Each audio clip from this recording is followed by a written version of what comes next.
2.16 쿠데타가 발생한 날인 1936년 2월 26일 오전 7시 해군 군령부에 한 통의 전화가 걸려왔습니다.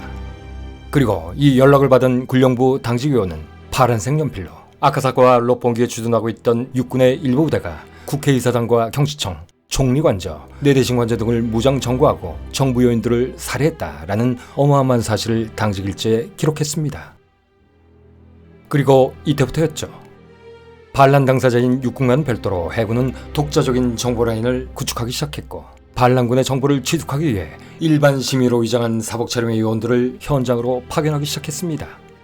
물론 육군이 설치한 계엄사령부에도 역시 자신들의 요원들을 파견해 그곳으로 모이는 정보 또한 수집하기 시작했죠. 그리고 이들은 반란군의 움직임과 육군 수뇌부의 동향을 감시한 자료들을 분 단위로 기록해 해군 군령부에 속속 보고했습니다. 여기에 오래된 책자들이 있습니다. 2.16 사건 당시 쿠데타의 전모가 담긴 자료들을 모아놓은 책이죠. 총 6권으로 정리된 이 문서들은 종전시 해군 군령부 제1부장으로 재직했던 도미야카 소토지 소장에 의해 보관되오다 84년이 지난 2020년 2월 17일 세상에 알려졌습니다.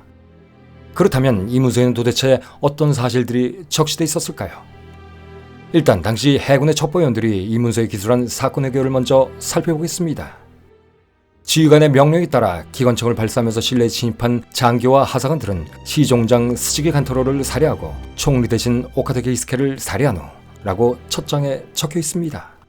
이뿐만이 아니라 반란군의 구성과 쿠데타 의도도 상세히 기술되어 있는데, 반란군을 이끈 것은 육군대 파벌 황도파를 지지하고 있던 안도 테루조데이, 구리아라 야스히데 중위 등 20대, 30대 청년 장교들이고, 이들은 정치 불신 등을 이유로 국가 개조의 필요성을 주장, 천황을 중심으로 한 군사정권을 수립하기 위해 강요들을 살해하고 등등의 내용으로 말입니다.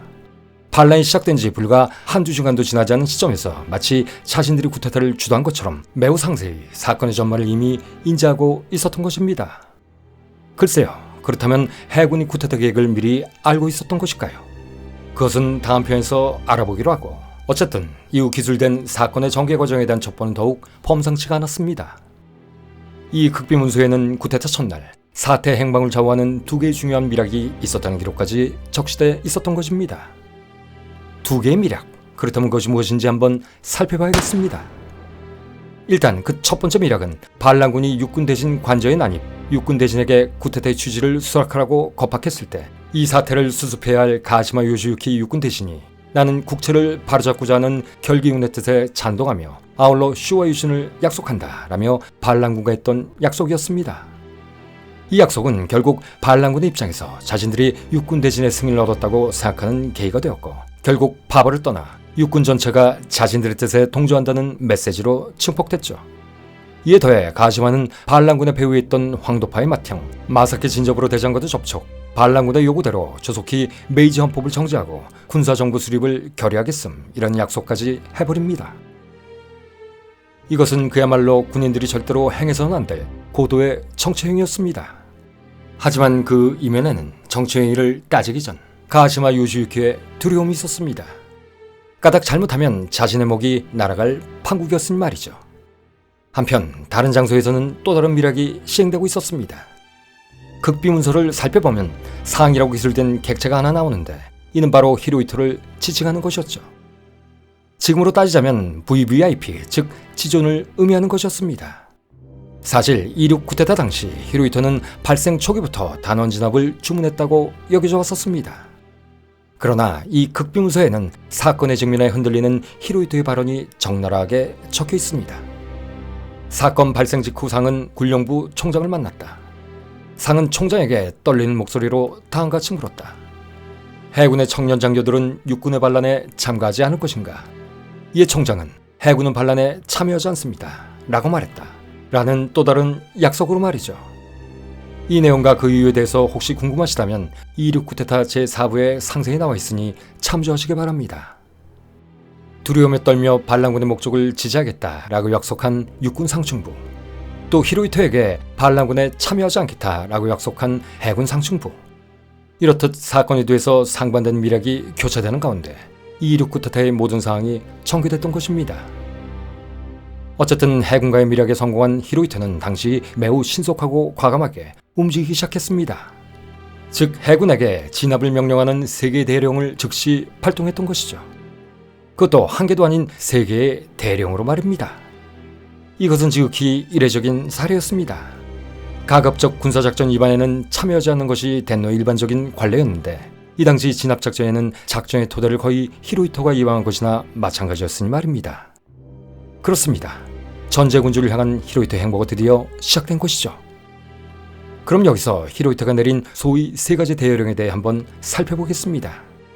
그 첫 번째 대여령은 일단 전국의 해군 부대에 총동원령을 내린 상태에서 연합함대 기함 나가토를 비롯해 당시 오이타 근해에서 훈련 중이던 주력 전함 4척을 비롯해 중순양함, 함대 호위 구축함, 9척의 잠수함, 여기에 더해 항공전대의 전투기, 폭격기 등으로 편성된 제1함대를 도쿄만으로 출동시키는 것이었습니다. 그리고 두 번째 대여령은 가고시마 앞바다에서 훈련 중이던 형순양함, 구축함, 어뢰정 등으로 편성된 제2함대를 당시 반란군에 동조하려는 육군부대가 주둔해 있는 오사카로 진입시키는 것이었으며 마지막 세 번째 대여령은 시가전에 대비하여 요나이 미스마사 중장이 지휘하는 요코스카에 주둔하던 해군 육전대를 출동시키는 것이었습니다. 참고로 요나이 미스마사는 이 공적으로 제23대 연합함대 사령장을 된 후 대장으로 진급, 훗날 제1차 고노의 내각, 히라누마 내각에서 해군 대신이 되죠. 어쨌든 지금까지 해군이 가지고 있던 모든 역량을 쥐어짜낸 그야말로 총동원령이 내려졌던 것입니다. 정규전도 아닌 반란군 진압의 말입니다. 이렇듯 해군도 이 사태에 강한 위감을 가지고 있었던 것이죠. 당시 해군 첩보원들이 보내온 정보에 의하면 육군 제1보병사단 참모장이었던 마이데노 대전원자는 반란군도 일본인이다. 그리고 그들은 그 누구보다도 애국자이다. 그러므로 우리는 그런 전우들을 보호해야 할 의무가 있다. 라는 발언도 서슴지 않았었습니다. 결국 이런 상황의 심각성에 놀란 해군 수뇌부는 만약 도쿄에 주둔하던 최정예 부대인 육군 제1보병사단이 반란군에 합류하면 어쩔 것인가 라는 고민을 하게 되었고 이에 해군과 육군이 전면적인 교전을 할 경우를 대비해 총동원령을 내릴 수밖에 없었던 것이죠. 나아가 만일 육군과 해군이 전면적인 전투에 돌입하게 된다면 초전의 강력한 함포사역과 항공전력으로 육군을 괴멸시킬 수밖에 없다는 결론까지 내리게 됩니다. 이렇게 히로히토와 해군 군령부에서 입안한 진압계획은 조촐한 육지전, 즉 시가전뿐만이 아니었던 것입니다. 그야말로 전면적인 내전의 확산까지도 염두에 뒀던 것이죠. 지금까지 육군의 사건으로만 알려졌던 2.16 반란 사건. 그러나 이렇듯 이 사건은 해군까지 전면적으로 동원된 내전 일보 직전의 사건이었습니다. 그런데 진압 명령이 내려지기 한참 전인 2월 27일 오후 2시 해군 군령부에 한 통의 전화가 걸려왔습니다. 전화를 건 사람은 바로 반란군의 배후로 지목되던 마사키 진자부로였죠. 그렇다면 마사키 진자부로는 왜 해군에 접촉을 해왔었을까요? 그것은 해군 내에도 반란군의 생각에 동조하는 인물이 다수 있었기 때문이었습니다. 이에 마사키 진자부로는 혹여 히로히토가 해군과 접촉할 것을 대비해 미리 해군에 선을 대어 해군도 반란에 동조할 것을 요청하려 했던 것입니다. 그러면 이렇듯 해군의 황도파로 지칭했던 자는 과연 또 누구였을까요? 그는 바로 황실을 보좌하는 미야나카 공관이었던 오가사와라 나가나리 예비역 해군 중장이었습니다. 오가사와라 나가나리, 황실과 가까웠던 그는 사건 발생 직후 마사키 진자부로의 전화를 받자마자 군령부 총장 후시노미야 히로에스에게 달려가 총장을 반란군의 주장에 동조케 하고자 했습니다. 이때 후시노미야는 여러분들도 다 아시듯 히로히토의 은밀한 부름을 받고 막 황궁으로 떠날 차비를 마친 상태였죠. 그런데 그런 그에게 오가사와라가 뛰어들어와서는 총장, 결기군 장교들의 뜻을 이해합시다. 결기군의 목적은 우리들의 꿈이었던 군사정부의 실현입니다. 이들의 주장이야말로 황실을 빛내고 일본을 살리는 것입니다. 라고 말했습니다. 군사정부의 실현, 이것이야말로 해군과 육군을 떠나 슈와 유준을 통해 군부가 얻으려는 목적이었던 것입니다. 또한 이 말의 속내에는 당시 군부 내에서 발현되고 있던 유진가 계획이라는 이슈를 육군에게 선점당해서는 안 된다는 배타적 발상이 내재돼 있었죠. 항상 육군과 대립관계에 있었던 해군 입장에서 그 어떤 헤게모니 싸움이라도 절대 육군에게 밀려서는 안 된다는 강박 때문이었습니다. 그리고 중요한 쟁점이 하나 더 있었죠.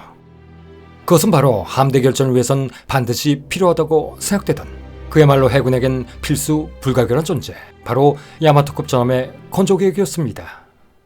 일본 해군의 꿈이었던 45 구경장 46cm급 주포를 탑재한 불친 전함의 획득, 이것이야말로 해군 입장에선 절대 포기할 수 없는 사안이었던 것이었죠. 그런데 이 사태로 말미암아 권력과 그에 따른 이권의 방향이 모두 오리무중의 상태로 빠져들게 되었고, 자칫 잘못하면 이 쿠데타 정국에 휩쓸려 자진들의 수건이었던 슈퍼전함 건조객이 떠내려갈 수도 있었으니 말입니다. 이 해군도 어찌됐든 선택을 해야 했습니다. 이번 군주제라는 탈을 뒤집어쓰고 천황이라는 심볼을 내세워 군부가 통치하는 메이지 유신 체제를 그대로 존속시킬 것인가, 아니면 반란군이 주장한 대로 아예 천황을 직접 통치기구로 내세워 정치적 책임은 면하면서 보다 쉽게 군부가 통치권을 줄 수 있는 섭정 통치를 해야 할 것인가 라는 두 갈래 길 중 하나를 말입니다. 그리고 만약 그 길 중 하나를 선택하게 된다면 그 주체는 반드시 해군이어야만 했죠. 야마토급의 건조를 비롯해 해군의 군비 증강을 위해선 절대 밀려서는 안 되는 싸움이었으니 말입니다. 그리고 그로 인해 떨어지는 달콤한 떡고물들. 이 때문에 제4편에서도 보았듯이 후시미노미야 히로야스는 히로히토의 해군도 이 사태에 동조하고 있어 라는 물음에 머뭇거렸던 것입니다. 이것저것 눈치 보느라 그 역시 그때까지도 전혀 갈피를 못 잡고 있었던 것이죠. 그런데 그 와중에 히로히토의 동생 치치부노미야 야스히토 친왕에 대한 경계심 등으로 육군을 전혀 신뢰하지 않고 있다는 히로히토의 속내를 알게 된 후시미노미야 히로야스는 그제서야 쾌재를 부르며 히로히토의 방패가 되기를 자처했던 것입니다. 어쨌든 아무리 허수아비 같은 존재일지라도 모든 국가 정책의 최종 제각권을 가지고 있는 천황의 신을 받는 쪽이 곧 승자가 되는 것이니까요. 결국 후시미노미야 히로야스는 이 사태를 계기로 해군이 항구적으로 전국을 주도할 수 있다고 판단합니다. 여기에 같은 황족이었던 자신의 일신 안녕이라는 조미료까지 첨가됐죠. 그러나 이 역시 해군만의 뜻대로 될 수 있을까요? 글쎄요. 앞서 수차례 언급한 바와 같이 히로히토는 절대 만만한 인물이 아니었습니다.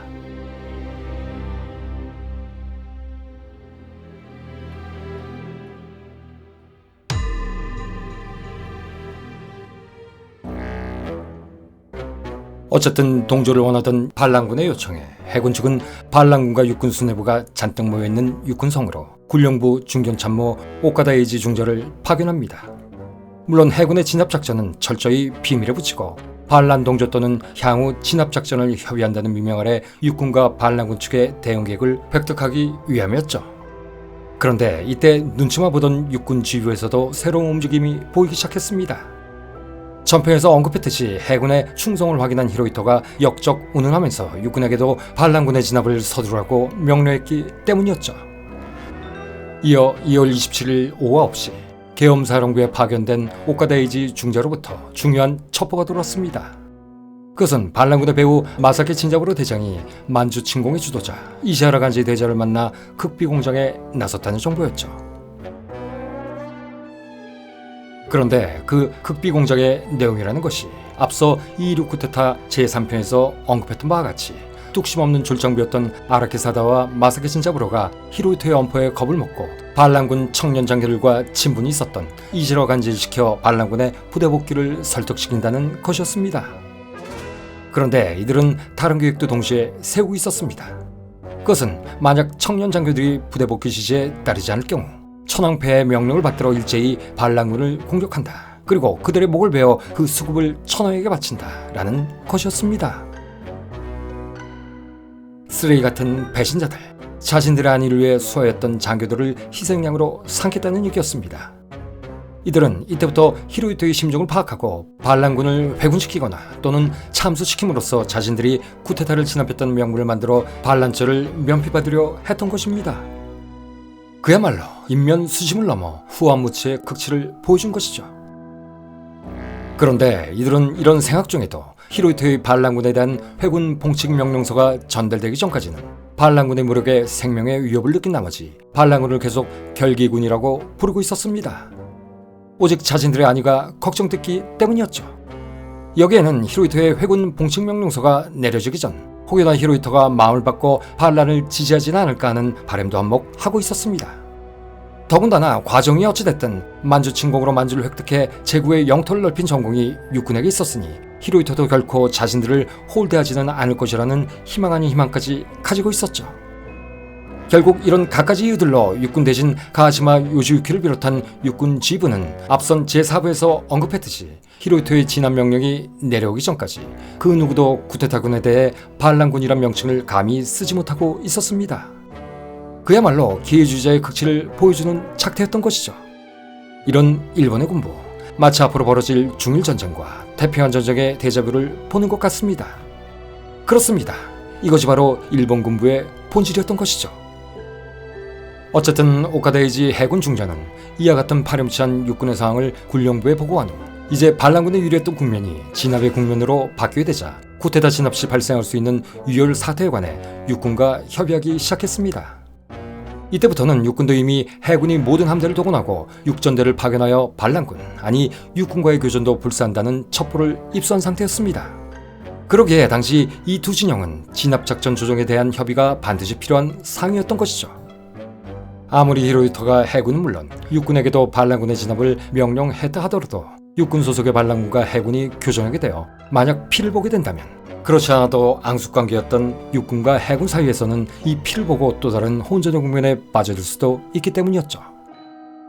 사건 발생으로부터 3일째인 2월 28일 오전 5시, 히로히토가 내린 진압 명령을 둘러싸고 각측의 상황 크게 유동치기 시작했습니다. 특히 반란군 측에서는 천황이 우리의 충정에 등을 돌렸다라며 크게 술렁이기 시작했고, 자신들이 그렇게 외쳐대던 휴와 유신의 주체인 천황이 자신들을 저버렸다고 낙담하기 시작합니다. 그리고 마침내 이들에게 즉시 자대로 복귀하라는 히로히토의 봉칙 명령서가 전달되죠. 이로써 자신들이 반란군으로 규정됐다는 것을 알게 된 청년 장교들은 천황이 자신들의 우국충정을 인정하지 않았고, 역시 육군 상층부도 더 이상 아군이 아님을 확신하게 됩니다. 같은 무렵 반란군과 육군 수뇌부의 협상을 계속하고 있던 해군의 오카다 에이지 중대는 두 건 모두 협상이 최종 결렬됐다고 군령부에 보고하고 있었습니다. 그의 보고의 첫장은 반란군과의 협상 결과였습니다. 그것은 해군은 무조건 결기군의 뜻에 동조해야만 한다, 만약 그렇지 않으면 해군을 적으로 간주한다 라는 것이었으며, 두 번째 장은 육군과의 협상 내용이었는데 그것은 반란군의 진압은 육군의 일이므로 육군이 해결할 것이다, 그러니 해군은 현장에서 즉각 철수하라 라는 것이었습니다. 그러나 해군은 이에 대해 시바우로부터에서 대기 중이던 해군 육전대 3개 대대 중 일부를 해군성의 경비를 위해 배치하고 나머지 병력은 반란군을 공격하기 위해 육군성과 외무성 인근지대로 이동시킨 것으로 화답했습니다. 그리고는 육군의 반란 진압에 해군이 추측이 됐다는 사실을 발표하며 해군 내의 황도파족 무리들을 수면 아래로 가라앉혀버렸죠. 히로히토를 끌어안고 육군에 대한 초유의 승리를 위해서 말입니다. 결국 히로히토의 개입으로 육군에게마저도 내쳐져 버린 반란군. 그들은 마지막 기대였던 해군과의 협상까지 결렬되자 결국 절망적인 상황으로 내몰리고 말죠. 그리고 이어질 육군 진압군과 해군 진압군, 그리고 반란군의 난전. 이렇게 이륙 쿠데타는 종국을 향해 치닫고 있었습니다. 반란군의 최후, 그리고 쿠데타 후 펼쳐질 일본의 전국 방향. 이 이야기는 이어지는 이륙 쿠데타 제6부에서 다루겠습니다.